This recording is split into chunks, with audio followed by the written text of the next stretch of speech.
Hello, I am Murari Kumar. Welcome at this platform. हम लोग class 11th और आईटी के सिलेबस को डिस्कस कर रहे थे। चैप्टर चल रहा था बायनोमियल थ्योरम, चैप्टर 7। अगर हम नई बुक की बात करें तो जो एनसीईआरटी का रिवाइज्ड सिलेबस है, अगर पुराना बुक आपके पास मोटी वाली बुक है तो उसमें ये चैप्टर 8 है। ठीक है, तो ध्यान रखिए। तो बायनोमियल थ्योरम हम लोग डिस्कस कर रहे थे। नए बुक से मैं लिख रहा हूँ, the chapter is 7th, binomial theorem. कल भी मैंने आपको बेसिक्स बताया था कि बायनोमियल थ्योरम मतलब बायो मतलब there are two term, bi मतलब होता है दो। ऐसा एक्सप्रेशन जिसमें दो टर्म हो उसको बायनोमियल थ्योरम कहते हैं। जब भी हायर ऑर्डर हो, मैंने बताया था कि अगर एक्सपोनेंट या पावर एक्सप्रेशन का बहुत बड़ा हो तो बायनोमियल थ्योरम को यूज करते हैं। बेसिक्स की बात कर लें तो कल मैंने बताया था आपको कि दो टर्म, मान लीजिए एक्स और वाई है। कोई बोलेगा सर ए और बी भी तो हो सकता है। बिल्कुल हो सकता है, x y, a b, p q, कुछ भी मान लीजिए, पर पावर एन है। तो इसको कैसे सॉल्व करते हैं मैंने बताया था। समेशन आर 0 से लेकर के एन तक पॉजिटिव नॉन नेगेटिव वैल्यू के लिए ये वैलिड है। और एक्सप्रेशन होता था एन सी आर, एक्स का पावर घटता था, वाई का एक्सपोनेंट बढ़ता था। एक्स का पावर एन माइनस आर और वाई का पावर आर, यही एक्सप्रेशन था। कल मैंने बताया था आपको। लेकिन इसका मतलब ये हुआ कि अगर मैं n की वैल्यू 0 रख दूं तो ये एन सी नॉट, एक्स पे पावर आर के जगह 0 पुट कीजिए, n माइनस 0, वाई के power 0, N C one, x के पावर n माइनस 1, वाई के पावर 1। तो आप देख पा रहे हैं धीरे धीरे क्या हो रहा है, क्या हो रहा है। और लास्ट में जब हम n की वैल्यू, r की वैल्यू n ही रख देंगे, r के जगह n, तो x के पावर n माइनस n और y के पावर n बचेगा। इसको थोड़ा सा और अगर सिंप्लीफाई करने की कोशिश करें तो एन सी नॉट, एक्स के पावर n, क्योंकि y पे पावर 0 इक्वल टू 1, किसी भी नंबर पे पावर 0 1 होता है, plus N C one, x के पावर n माइनस 1, वाई के power 1, plus plus plus N C n, n minus n 0, x पे पावर 0 इज 1 इंटू वाई के पावर n। तो आप क्या देख रहे हैं दोस्त? आप देख रहे हैं कि सर x का पावर तो घट रहा है, n था n माइनस 1 और धीरे धीरे गायब ही हो गया x। लास्ट एक्सप्रेशन में x है ही नहीं, लेकिन y बढ़ रहा है, y कुछ नहीं था, इसका मतलब y 0 था, 1 2 3 और y के पावर n। यानी कि x का एक्सपोनेंट घटता है, y का बढ़ता है, याद रखिए। और मैंने आपको कल बताया था कि अगर इसी जगह पर माइनस होता तो बस इस एक्सप्रेशन में क्या चेंज आता दोस्त? केवल चेंज आता सर माइनस वन पे पावर n हो जाता, बस। यानी कि अगर n इवन नंबर हो तो प्लस ही होगा, माइनस वन का पावर इवन तो ऑलवेज पॉजिटिव। यानी कि पहला प्लस, पहला प्लस दूसरा माइनस हो जाता, तीसरा प्लस चौथा माइनस, पांचवा प्लस छठा माइनस। समझना, इस तरह से एक्सप्रेशन अल्टरनेट में निगेटिव हो जाता अगर ये वैल्यू माइनस होता तो। समझ के बात? चलिए दूसरा, इसी एक्सप्रेशन को थोड़ा और सिंप्लीफाई करें। कहीं पर 1 प्लस एक्स लिखा है। अब आप बोलोगे सर आपने पहला टर्म को एक्स माना था, इससे क्या फर्क पड़ता है पहले को एक्स दूसरे को वाई मानिए। आप बस समझिए कि पहला टर्म घट रहा है, दूसरा बढ़ रहा है। पहला टर्म 1 है तो 1 का पावर तो कुछ भी, कोई फर्क ही नहीं पड़ेगा। तो इस एक्सप्रेशन को अगर हम समराइज करके लिखें तो आर की वैल्यू 0 से लेके एन तक, एन सी आर, ये तो होगा ही। फर्स्ट का पावर घटता है, यानी कि x, इसको मानिए इसको y मानिए, तो x का पावर n माइनस आर, लेकिन 1 को लिखने का जरूरत ही नहीं है तो x का पावर सीधा मैं r लिखता हूं, है ना। यानी कि इस एक्सप्रेशन को आप सॉल्व करोगे तो एन सी नॉट, एक्स के power 0, N C one X one, N C two X के power 2 plus N C N X के पावर n। क्या समझ में आ रहा है? x का पावर बढ़ता जा रहा है। आपको पता भी है कि सेकंड जो टर्म है उसका पावर एक्सपोनेंट बढ़ता जाता है। देखिए सेकंड जो एक्सपोनेंट x है उसका पावर 0 था, तो किसी भी चीज पे पावर 0 इक्वल टू 1, तो N C naught, n C one, this x के पावर n। समझ गए? तो ये सब चीजें मैंने बताई थी। कल एक दो क्वेश्चन भी करवाए थे आपको, एक आध क्वेश्चन और कर लेते हैं, फिर हम आज जनरल और मिडिल टर्म की बात करेंगे। देखिए कल मैंने 2-3 क्वेश्चन दिए थे, थोड़ा सा और सिंप्लीफाई कर दो। क्वेश्चन है 1.1 पे पावर 10,000 और 1000 में विच वन इज ग्रेटर, कौन बड़ा है, कौन बड़ा है। तो मैंने बताया था कि 1.1 को क्या लिख सकते हो आप, 1 प्लस 0.1 पे पावर 1000, सॉरी 10,000 लिख सकते हैं। क्या ये x प्लस वाई पर पावर n वाला एक्सप्रेशन नहीं है? है सर। इसको कैसे सिंप्लीफाई करें? तो NCR, एन मतलब 10,000 C0, फर्स्ट टर्म का पावर घटता है 1 पे पावर 10,000 माइनस 1 माइनस 0, अभी तो आर की वैल्यू 0, और सेकंड एक्सप्रेशन पे पावर 0, ठीक है, प्लस फिर 10,000 C1, फर्स्ट पहला टर्म पे पावर घटता है n माइनस आर, तो 10,000 माइनस 1, और सेकंड टर्म पे पावर बढ़ता है 1। फिर से आप आगे कंटिन्यू कर सकते हो। इसको सॉल्व करते हैं। एन सी नॉट की वैल्यू मैंने बताया था आपको, n C naught n C n, इसकी वैल्यू 1 होती है। कहाँ बताया था सर? परमुटेशन कॉम्बिनेशन में, जो पिछला चैप्टर है। प्लेलिस्ट में जाके देखिए, मैथ्स फॉर क्लास 11th के नाम से प्लेलिस्ट है, उस पर आपको मिल जाएगा। परमुटेशन और कॉम्बिनेशन का जो तीसरा वीडियो है, उस पर ये मैंने बताया है, ठीक है। सो this is the value of this is 1, है ना। और एक पर कुछ भी पावर रहे कोई फर्क नहीं पड़ता, और किसी भी नंबर पे पावर 0 इक्वल टू 1, तो बेसिकली इस टोटल की वैल्यू कितनी हो गई? 1 प्लस एनसीएन की value, NC1 is n factorial n, तो ये इसकी वैल्यू 10,000 हो गई, इनटू एक पे पावर कुछ भी रहे कोई फर्क नहीं पड़ता, 0.1 पे पावर 1, तो 0.1 पॉइंट हटेगा, 1 आएगा, 1 digit 1 0 0 0 cancel, so this becomes 1001। क्या ये एक्सप्रेशन 1000 से बड़ा है? ये टर्म तो बहुत दूर तक लाखों हो सकता था, मैंने तो बस 2 ही टर्म को सॉल्व किया, इसमें प्लस में बहुत चीज होगा, आगे एक्सप्रेशन होगा ना भाई। मैंने 2 ही टर्म को सॉल्व किया, उसी से आंसर आ गया। अरे ये तो 1000 से ज्यादा होगा, सो दिस इज ग्रेटर। कल यही बता रहे थे हम लोग, ठीक है। फिर मैंने कल आपको बताया था कि आप 100 के अप्रोक्स में कोई नंबर हो तो उस एक्सप्रेशन को आप कैसे सॉल्व करोगे। जैसे क्वेश्चन है 97 पर पावर 6, क्वेश्चन है 103 पे पावर 7, इन सबको कैसे सॉल्व किया जाए? क्या इसको 6 बार गुना किया जाए? नहीं, एक समझदार आदमी गुना क्यों करेगा भाई?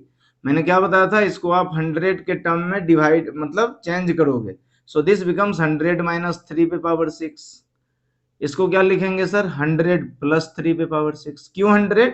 क्योंकि 100 को मल्टीप्लाई करना आसान है, जीरो जीरो आ जाएगा केवल। तो क्या x माइनस वाई का होल स्क्वायर पावर 6 नहीं हो गया? तो ये कौन से एक्सप्रेशन को आप सॉल्व करोगे? Summation of r equal to 0 से लेके 6 तक, n की वैल्यू 6 है, NCR, n की जगह 6 है, 6CR, फर्स्ट का पावर घटता है, सेकंड का पावर बढ़ता है, तो 100 पे पावर 6 माइनस r, और सेकंड पे पावर बढ़ता है 3 पे पावर r। लेकिन माइनस लगा हुआ है, तो मैंने आपको बताया कि माइनस लगा रहे तो -1 पे पावर r, ठीक है। r की वैल्यू 0 से लेके n तक।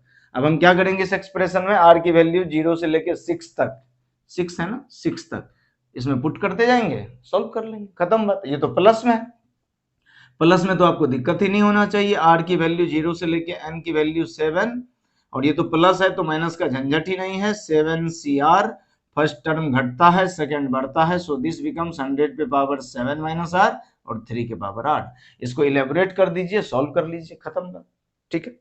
चलिए, ये सब कल हमने बात की थी, कल आपको बताया था ये सब बात, ठीक है। अब जनरल और मिडिल टर्म की बात कर लेते हैं, ठीक है। जनरल और मिडिल टर्म, इसको आप सॉल्व कर लीजिएगा, वैल्यू केवल कैलकुलेशन है, ठीक है ना। जनरल एंड मिडिल टर्म, तो सबसे पहला जनरल एंड मिडिल टर्म, ये टॉपिक है आज का।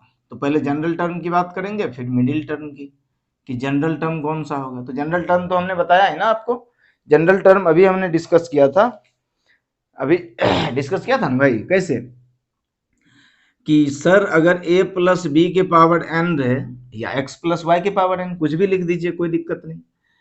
तो इसको क्या लिखते हैं? Summation r equal to 0 to n C naught, first का पावर घटता है, दूसरे का बढ़ता है, तो a के पावर n माइनस आर और b के पावर r, यही हो गया, ये टर्म हो गया पूरा।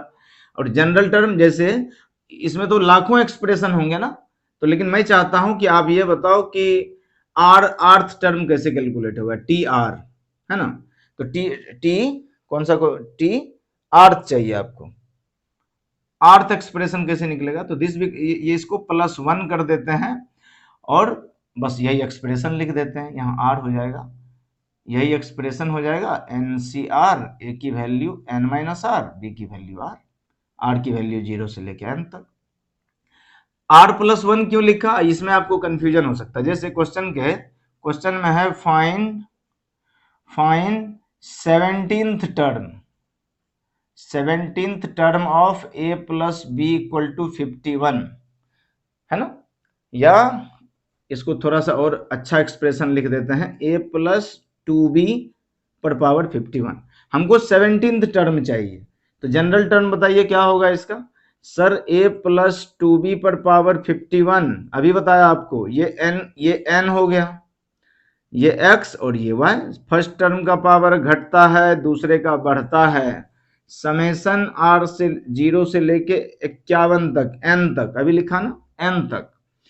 51 CR, फर्स्ट का पावर घटता है तो 51 माइनस आर, और दूसरे का पावर बढ़ता है, दूसरे की जगह पे b नहीं है 2b है, तो जो भी लिखा रहे उसका power r. So this is the general term. लेकिन आपसे पूछ रहा है 17th टर्म बताइए, तभी बताया ना फॉर्मूले में 17th पूछ रहा है, T17, तो बेसिकली इसको r प्लस 1 के फॉर्म में लिखते हैं। r की वैल्यू यहां से पता चलेगी, 17 की जगह पर क्या सर 16 प्लस 1, लिखने का तरीका r प्लस 1, r की वैल्यू 17 नहीं होगी, क्या पुट करोगे इस एक्सप्रेशन में, r की वैल्यू 16, तो पुट कर दीजिए सर 51 C 16, a के पावर 51 माइनस 16, 2b पर power 16। So this is the answer. इसको सॉल्व कर लेंगे, ab की वैल्यू दी रहेगी।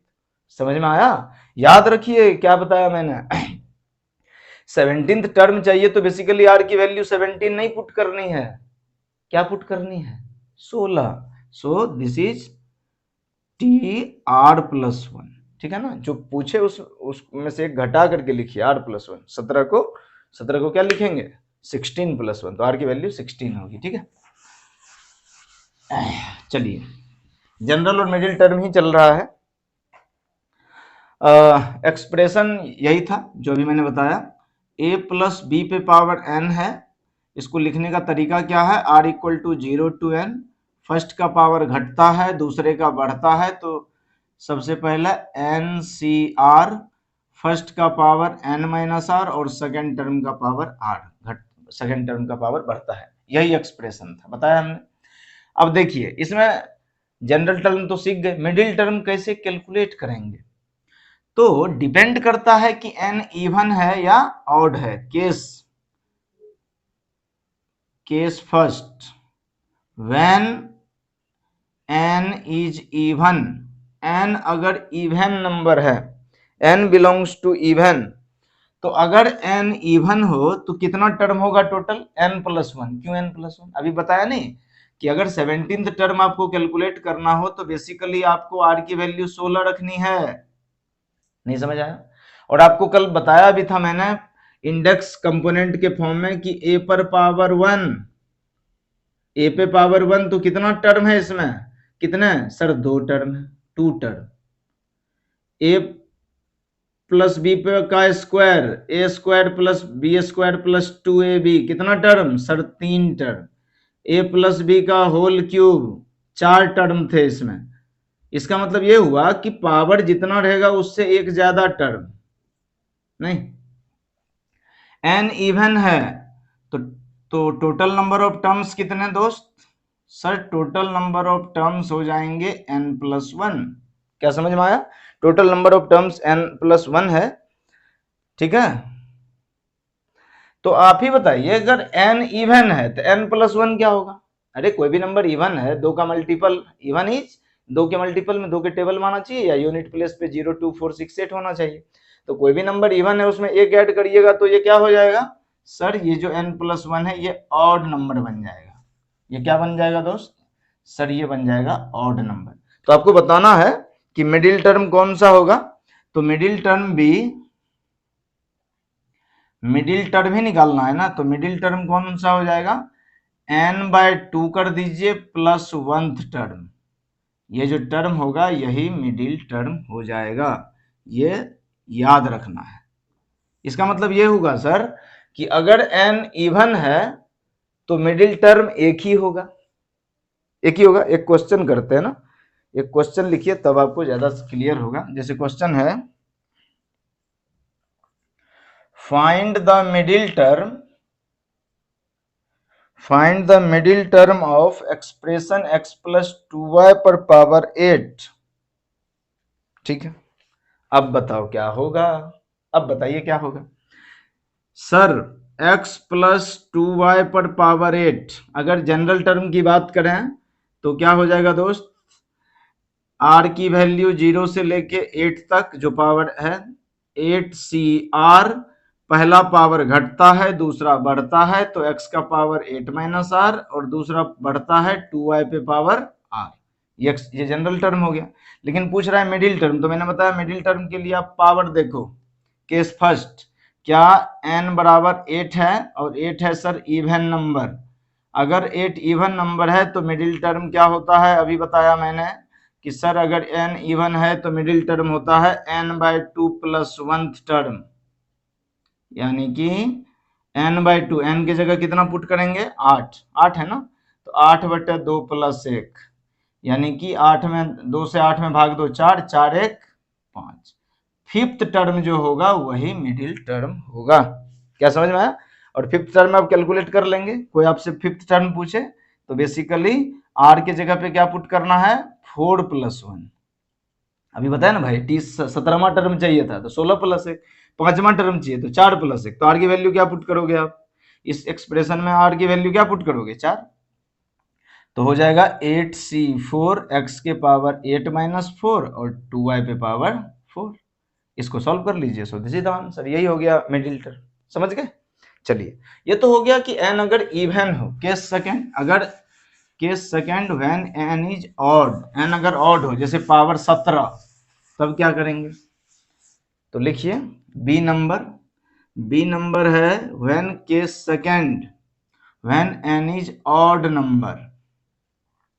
n अगर ऑड नंबर है तो टोटल नंबर ऑफ टर्म्स कितने हो जाएंगे n प्लस 1। अभी बताया ना कि पावर जितना उतना प्लस 1, तो टोटल नंबर ऑफ टर्म्स हो जाएंगे n प्लस 1। आप ही बताइए, कोई नंबर ऑड है उसमें एक ऐड कर दे, 3, 3 में एक ऐड करो 4, 4 इवन हो गया। 11 ऑड नंबर है, 11 में एक ऐड करो 12, 12 इवन है। यानी कि कोई भी ऑड नंबर है उसमें एक प्लस करोगे तो ये हो जाएगा इवन नंबर। और इस केस में जब इवन हो, जैसे मैंने लिखा 1 2 3 4 5 6, टोटल कितने नंबर हैं 6, 6 इवन है। तो मिडिल टर्म कौन हुआ, इधर से जाओ 1 2 3 1 2 3, तो मिडिल टर्म को एक तो है ही नहीं, ये दोनों मिडिल टर्म है। तो जब n ऑड हो, जब n इवन था तो एक ही मिडिल टर्म था n/2 प्लस 1th टर्म। लेकिन जब n इवन हो तो मिडिल टर्म कितने हो गए, दो। कितने हो गए, दो मिडिल टर्म हो गए। कौन कौन से लिख लीजिए। When n is odd number तो मिडिल टर्म दो होंगे, 2 middle terms equal to n plus 1/2। लिखिए n प्लस 1/2th टर्म, एक तो ये हो जाएगा, एंड समझ में आया ना कि कैसे हो रहा है। और एक और n प्लस 1/2 जो ये है इसका अगला नंबर, तो प्लस 1 ऐड कर दीजिए इसमें। सो दिस इज, ये हो गया आंसर। एक क्वेश्चन है, दो मिडिल टर्म होंगे अगर n ऑड है तो। ठीक है भाई, ये लिख लीजिए। क्वेश्चन है find middle terms of expression 2x minus y पर पावर 7। इसका मिडिल टर्म बताइए। पावर n है, n equal to 7, 7 is odd number. Odd number है तो कितना मिडिल टर्म होगा सर, दो मिडिल टर्म होगा, दो मिडिल टर्म होगा। क्यों दो मिडिल टर्म होगा, क्योंकि n इज ऑड है तो इसमें कितने टर्म होंगे 7 प्लस 1, 8 टर्म होंगे। और 8 टर्म हुए तो मिडिल टर्म बीच में दो मिडिल टर्म आएगा, कोई एक नहीं होगा। तो दो मिडिल टर्म कैसे कैलकुलेट होंगे, so hence 2 middle terms equals n plus 1/1 1/2, ये हो जाएगा एंड n प्लस 1/2 प्लस 1, ये जो टर्म है यही होगा। यानी कि n की वैल्यू 7 है तो 7 प्लस 1 8 अपॉन में 2, ये हो जाएगा। और n की वैल्यू 7 रखिए, 7 प्लस 1/2 प्लस 1 ये हो जाएगा, यानी कि 7 प्लस 1 8, 8 में 2 से डिवाइड करिए, यानी कि फोर्थ टर्म 7 प्लस 1 8/2 4 1 5 फिफ्थ। तो 4 और 5 जो है चौथा और जो पांचवा टर्म है ये मिडिल टर्म होगा, और कैलकुलेट कर लेंगे ऊपर वाले फॉर्मूले से, समझ में आया? आर की वैल्यू पुट कर देंगे। तो जैसे चौथा टर्म चाहिए, तो चौथा टर्म को लिखने का क्या तरीका है, t3 प्लस 1। पांचवा टर्म लिखने का क्या तरीका है, t4 प्लस 1। आर की वैल्यू 3 और 4 इस एक्सप्रेशन में पुट करेंगे, या जो भी एक्सप्रेशन है वहां से आंसर आ जाएगा सीधा, ठीक है। तो होप सो आपको समझ में आया होगा। This is all about binomial theorem आपके लेवल पर, और जो ग्रुपिंग जो अच्छा क्वेश्चंस है जेई के लेवल पर वो हम डिस्कस करेंगे। तो एनसीईआरटी का एक्सरसाइज 7 का सॉरी चैप्टर 7 का एक्सरसाइज 7.1 नए बुक से 7.1 7.2 आप सॉल्व करोगे तो सारे क्वेश्चन आपसे बनेंगे, ठीक है। Thank you so much. Subscribe कर लीजिए, अपने दोस्तों को शेयर कर दीजिए।